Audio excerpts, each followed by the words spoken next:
Bonjour à tous et à toutes. Je vous propose un cours complet dans le cadre du programme d'histoire donc de première techno, à savoir donc le chapitre 2 ou séquence 2, politique et société en France sous la Deuxième République et le Second Empire, donc 1848-1870.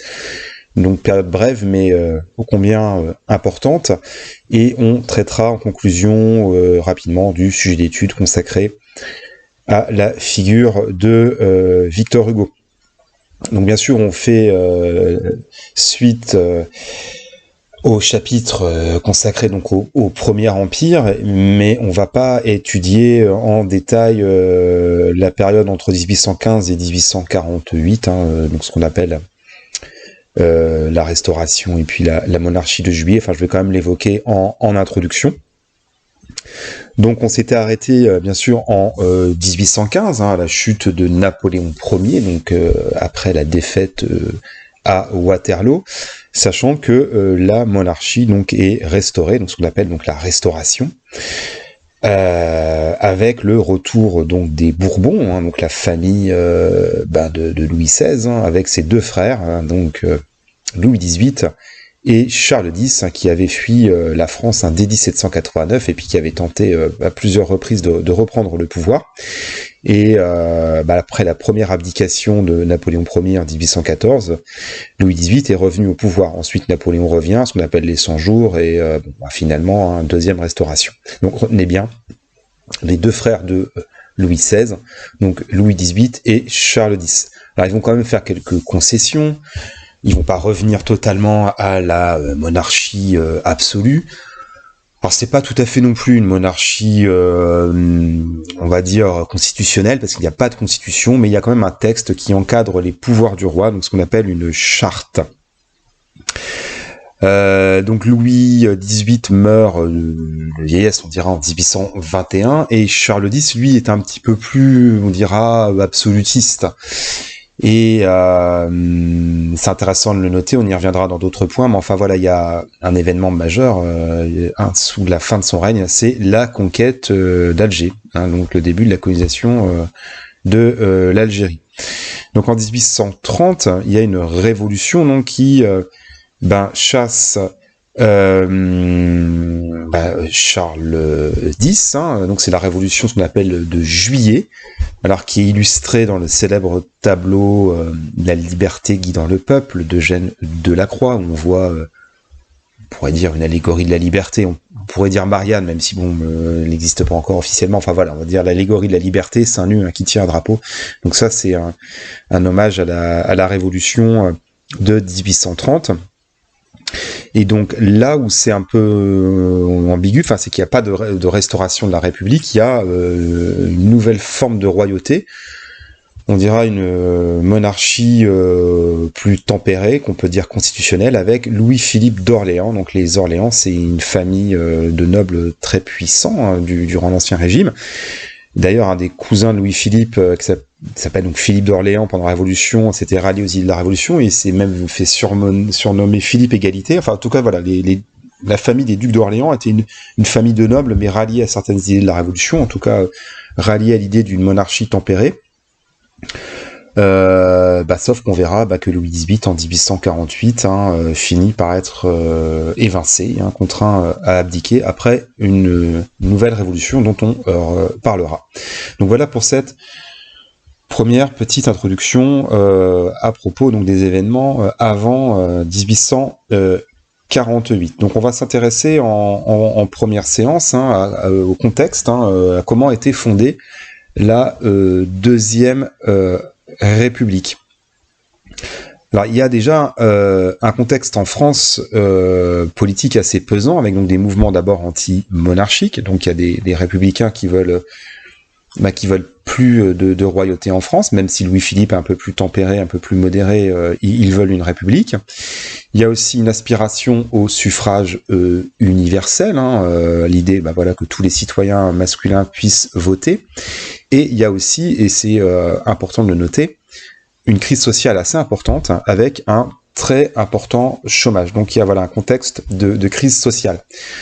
Alors, il y a aussi un contexte sur lequel je vais aller assez rapidement, assez complexe, mais enfin voilà, il y a aussi ce qu'on appelle le printemps des peuples en Europe, ce qu'on a appelé a posteriori le printemps des peuples. En fait, il y a des mouvements révolutionnaires dans toute l'Europe, des mouvements libéraux, qui s'appuient aussi sur le sentiment national. Donc en France, on l'a vu, mais aussi en Allemagne, donc les républiques ou les monarchies allemandes, l'empire avait été aboli par Napoléon, enfin bref, ainsi que dans les royaumes d'Italie, pareil, l'Italie n'existe pas encore, et ainsi que dans l'empire d'Autriche-Hongrie. Parce que, en clair, il y a des peuples qui n'ont pas de nation. Vous prenez, je sais pas moi, les Tchèques, vous prenez les Polonais, vous prenez les Hongrois, voilà, ils sont sous la tutelle d'empires et ils aspirent à l'autonomie, à avoir des nations à eux. Donc il y a aussi un contexte du réveil des sentiments nationaux, à voir que à la même époque, il y a eu la création de la Belgique, il y a aussi la guerre d'indépendance en Grèce. Enfin voilà, le 19e siècle, c'est un siècle important dans le sens que les nations vont se créer aux dépens des empires. Et là, ça explique aussi le contexte de Première Guerre mondiale. On y reviendra dans d'autres points. Enfin, en tout cas, voilà, les événements en France, la Révolution à Paris de 1848 va faire tache d'huile et va inspirer des mouvements révolutionnaires partout en Europe. Donc il y a un contexte, on va dire, général, propice à la Révolution.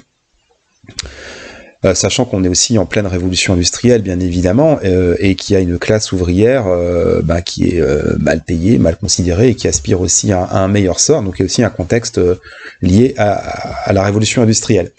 Alors on va distinguer quelques meneurs en France, donc je vais en citer deux assez connus. Il y a Alphonse de Lamartine, alors qui est un écrivain et un poète romantique, un des grands poètes romantiques du 19e siècle. Donc il s'est lancé dans la carrière politique en tant que républicain. Et on a aussi Louis Blanc, donc c'est un journaliste et un historien plutôt classé à gauche, on dira c'est un socialiste. Donc voilà, c'est deux républicains assez influents, donc Lamartine un peu plus modéré, un peu plus à droite on dira, et puis Louis Blanc un peu plus à gauche.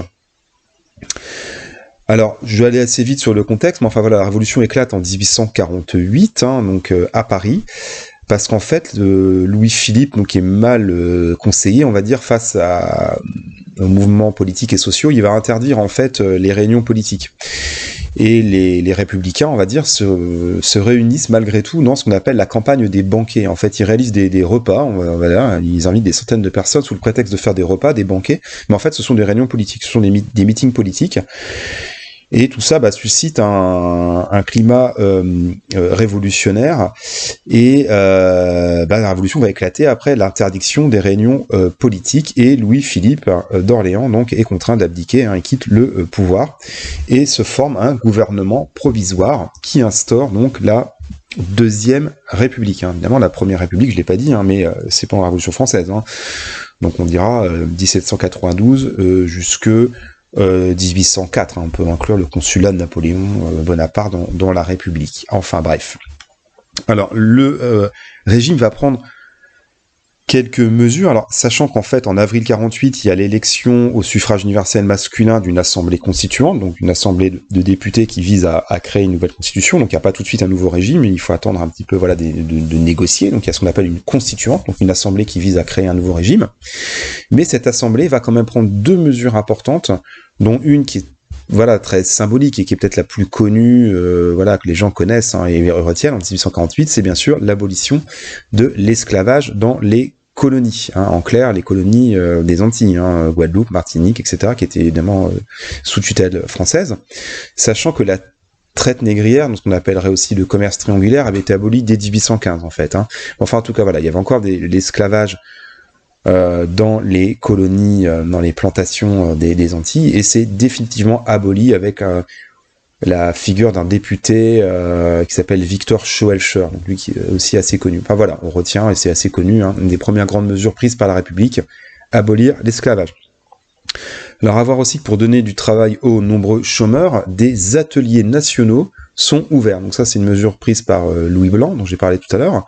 En fait, on pourrait dire c'est des usines d'État, je dirais, pour donner du travail aux chômeurs, notamment à Paris. On y reviendra sur ces ateliers nationaux. Alors à voir que la République va devenir rapidement en fait autoritaire, c'est-à-dire qu'il y a en gros deux courants dans la République, la droite et la gauche, pour faire court. Et en mai 48, les législatives donnent la victoire plutôt à la droite, donc plutôt on va dire le parti proche de Lamartine, ce qu'on appellera le parti de l'ordre. C'est des républicains plutôt conservateurs qui veulent mettre fin à l'agitation sociale, parce qu'ils sentent qu'il y a quand même une agitation ouvrière importante, et ils veulent pas basculer dans une révolution totale. Alors à voir que les ateliers nationaux deviennent rapidement des foyers de contestation, et ils sont fermés en juin. Et c'est une date importante parce qu'en fait, il y a des émeutes sanglantes qui vont éclater, donc ce qu'on appelle les journées de juin. Alors d'ailleurs, Louis Blanc est accusé de les avoir suscités, donc du coup, il va s'exiler en Angleterre, il va finir sa vie là-bas, il va vivre 20 ans en Angleterre. Enfin, en tout cas, c'est une date importante parce que au sein de la République, il y a vraiment une scission, une césure, on dira une cassure entre deux camps, le parti de l'ordre et puis on va dire les républicains plus sociaux, plus de gauche. Sauf que ces derniers sont matés dans le sang des émeutes sanglantes qui sont matés très durement. Il y a des centaines de morts, notamment à Paris. Donc c'est la fermeture des ateliers nationaux parce que c'était devenu des foyers de contestation. Donc il y a des lois assez dures qui vont être votées, ce qu'on appellera des lois réactionnaires. Donc quelqu'un de réactionnaire, c'est quelqu'un qui réagit face aux idées nouvelles. Un réactionnaire, c'est quelqu'un qui conteste, on va dire, une forme de progrès. Alors le sens a changé selon les époques, mais en tout cas à l'époque c'était l'idée, quand on parle de loi réactionnaire, de loi on va dire contraire à des idées trop révolutionnaires, on dirait des lois conservatrices. Alors il y en a une qui est importante, c'est d'abord réduire la liberté de la presse, réduire également le droit de vote, le suffrage universel est aboli, il n'a pas duré longtemps, et le suffrage censitaire est rétabli. Donc le suffrage censitaire, c'est bien sûr le suffrage en fonction de l'impôt. En clair, ça exclut les plus pauvres. Alors, pour revenir aux événements politiques, le régime va se mettre en place, l'Assemblée constituante va décider en fait d'un régime présidentiel. Donc, pour la première fois de l'histoire, c'est important de le noter, en décembre 48, les citoyens, donc masculins, sont appelés à voter pour le président de la République. Avant, sous la Révolution, il n'y avait pas de président, c'est clair. Alors, bien sûr, je l'ai pas cité, mais c'est Louis-Napoléon Bonaparte, donc le neveu de Napoléon Ier, qui va être élu avec une avance assez confortable. Lamartine s'était présenté d'ailleurs.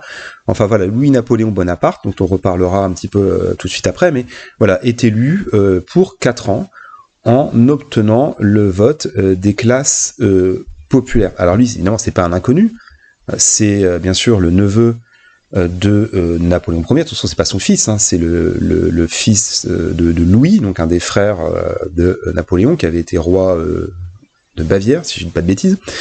Et Louis-Napoléon Bonaparte, qui était assez jeune, qui avait une petite quarantaine d'années, donc qui était officiellement, je pense que c'est le président le plus jeune, je crois qu'il est même encore plus jeune que le président du moment. Donc en tout cas, Louis-Napoléon Bonaparte avait déjà tenté de prendre le pouvoir, il avait déjà tenté un coup d'État contre Louis-Philippe, il avait été arrêté, on va dire mis en prison dans une forteresse, il avait réussi à s'échapper, il était parti en Angleterre, enfin voilà, bref, en tout cas, voilà, ça faisait longtemps qu'il essayait de prendre le pouvoir, sauf que là, il le prend de manière légale.